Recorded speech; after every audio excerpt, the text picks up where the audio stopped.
ഹൃദയം ഒരു അഗ്നിപർവ്വതമാണെങ്കിൽ അത് പൊട്ടിയൊഴുകുന്ന ലാവയാണ് കവിതകൾ. പേറ്റുനോവറിഞ്ഞ് പ്രസവിച്ച ഒരു സ്ത്രീ അനുഭവിച്ചറിയുന്ന സുഖമുണ്ടതിന്. ഇവിടെ അബ്ബാസ് കൈപ്പുറത്തിന്റെ ഈ കവിതയും വ്യത്യസ്തമല്ല. ഹൃദയത്തിലേക്ക് ഇറങ്ങിച്ചെല്ലുന്ന എഴുത്തുകളിലൂടെ പലപ്പോഴും എന്നെ അത്ഭുതപ്പെടുത്തിയിട്ടുള്ള വ്യക്തിയാണ് അബ്ബാസ് കൈപ്പുറം എന്ന ഈ രചയിതാവ്. വർത്തമാനകാലത്തിന്റെ നേർചിത്രമായ തിരശീലക്കു പിന്നിൽ എന്ന അദ്ദേഹത്തിന്റെ കവിതയിലേക്ക് നിങ്ങളുടെ കാതുകളെ ക്ഷണിച്ചുകൊണ്ട് ഞാൻ കുഞ്ഞിപ്പ വെണ്ടല്ലൂർ.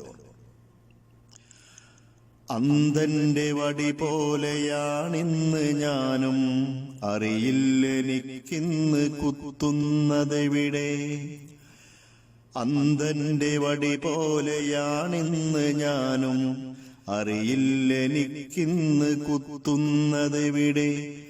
ആഴിപ്പരപ്പിൽ തുഴ വീണു പോയൊരാ തോണിക്കാരന്റെ വിധമിന്നു ഞാനും.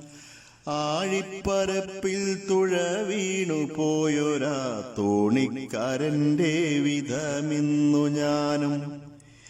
ഏകാകിയായൊരു ഏഴയെപ്പോലെ എവിടേക്കറിയാതെ ഇടറുന്നു ഞാനും. ഏകാകിയായൊരു ഏഴയെപ്പോലെ എവിടേക്കറിയാതെ ഇടറുന്നു ഞാനും. എവിടേക്കറിയാതെ ഇടറുന്നു ഞാനും. ഏറുന്ന ചിലവുകൾ, എരിയുന്ന വയറുകൾ, ഉത്തരമില്ലാത്ത ചോദ്യങ്ങൾ ബാക്കി.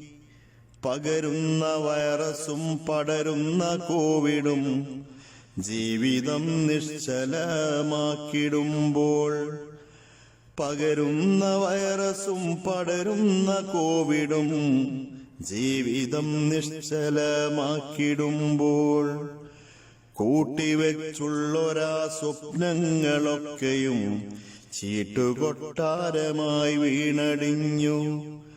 കരയുവാനല്ലാതെ കഴിവില്ലെനിക്കിന്ന്, കണ്ണുനീരാലെ കുറിച്ചിടുന്നു. കരയുവാനല്ലാതെ കഴിവില്ലെനിക്കിന്ന്, കണ്ണുനീരാലെ കുറിച്ചിടുന്നു. എല്ലാം മറക്കണം, നിങ്ങൾ പൊറുക്കണം. എല്ലാം മറക്കണം, നിങ്ങൾ പൊറുക്കണം. ഇനി എത്ര നാളേക്ക് ഭൂമിയിൽ ഞാനും, ഇനി എത്ര നാളേക്ക് ഭൂമിയിൽ ഞാനും, ഇനി എത്ര നാളേക്ക് ഭൂമിയിൽ ഞാനും.